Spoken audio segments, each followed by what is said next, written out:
राधा श्री कृष्ण के प्रेम को जीवात्मा और परमात्मा का मिलन कहा जाता है। सदियों से पीढ़ी दर पीढ़ियां राधा कृष्ण की प्रेम कहानी पढ़ती चली आ रही हैं।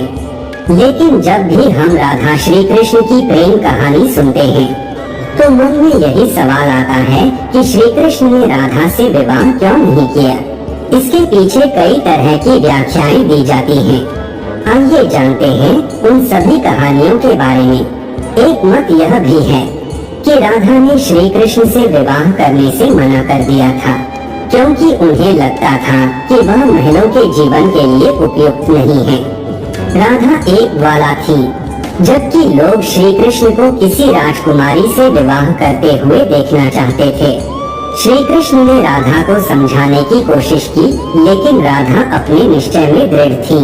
एक अन्य प्रचलित व्याख्या के मुताबिक राधा ने एक बार श्री कृष्ण से पूछा कि वह उनसे विवाह क्यों नहीं करना चाहते हैं, तो भगवान श्री कृष्ण ने राधा को बताया कि कोई अपनी ही आत्मा से विवाह कैसे कर सकता है।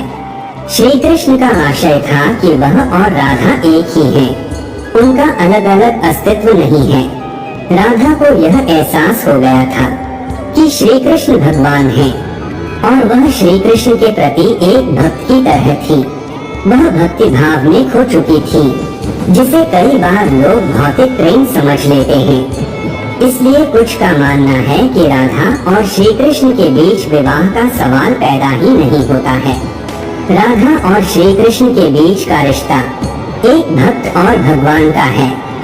राधा का श्री कृष्ण से अलग अस्तित्व नहीं है। विवाह के लिए दो लोगों की आवश्यकता होती है। ऐसी भी मान्यता है कि श्री कृष्ण ने राधा से इसलिए विवाह नहीं किया क्योंकि वह साबित करना चाहते थे कि प्रेम और विवाह दो अलग अलग चीजें हैं। प्रेम एक निस्वार्थ भावना है, जबकि विवाह एक समझौता या अनुबंध है। एक मत के मुताबिक श्री कृष्ण ने राधा से इसलिए विवाह नहीं किया ताकि मनुष्यों को आंतरिक प्रेम के बारे में सिखाया जा सके। राधा श्री कृष्ण का संबंध कभी भी भौतिक रूप में नहीं रहा, बल्कि वह बहुत ही आध्यात्मिक प्रकृति का है।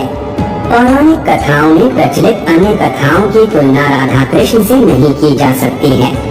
कुछ लोग इसकी इस तरह से भी व्याख्या करते हैं कि सामाजिक नियमों ने राधा कृष्ण की प्रेम कहानी में खलनायक की भूमिका निभाई। राधा और श्री कृष्ण की सामाजिक पृष्ठभूमि उनके विवाह की अनुमति नहीं देती थी।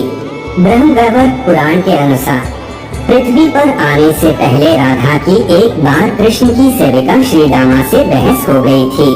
राधा रानी क्रोधित हो गई और श्रीदामा को राक्षस के रूप में पैदा होने का श्राप दे दिया। बदले में श्रीदामा ने भी राधा को श्राप दे दिया कि वह एक मानव के रूप में जन्म लेंगी और अपने प्रियतम से 100 साल के लिए बिछड़ जाएंगी। उसके बाद तुम्हें फिर से श्रीहरि की संगति प्राप्त होगी और तुम गोकुल को वापस लौटोगी। कुछ विद्वानों के मुताबिक राधा कृष्ण की कहानी मध्यकाल के अंतिम चरण में भक्ति आंदोलन के बाद लोकप्रिय हुई। उस समय के कवियों ने इस आध्यात्मिक संबंध को एक भौतिक रूप दिया। प्राचीन समय में रुक्मिणी, सत्यभामा समेत श्री कृष्णांसरा प्रचलित थी, जिसमें राधा का कोई जिक्र नहीं मिलता है। देव की पुत्र श्री कृष्ण कुछ समय तक गोकुल में रहे और उसके बाद वृंदावन चले गए थे। श्री कृष्ण राधा से 10 साल की उम्र में मिले थे। उसके बाद वह कभी वृंदावन लौटे ही नहीं। इसके अलावा कहीं यह जिक्र भी नहीं मिलता है कि राधा ने कभी द्वारका की यात्रा की हो। दक्षिण भारत के प्राचीन ग्रंथों में राधा का कोई उल्लेख नहीं मिलता है। राधा श्री कृष्ण के बचपन का प्यार थी। श्री कृष्ण जब 8 साल के थे तब दोनों ने प्रेम की अनुभूति की। इसके बाद पूरी जिंदगी श्री कृष्ण से नहीं मिली। राधा श्री कृष्ण के दैवीय गुणों से परिचित थी। उन्होंने जिंदगी भर अपने मन में प्रेम की स्मृतियों को बनाए रखा। यही उनके रिश्ते की सबसे बड़ी खूबसूरती है।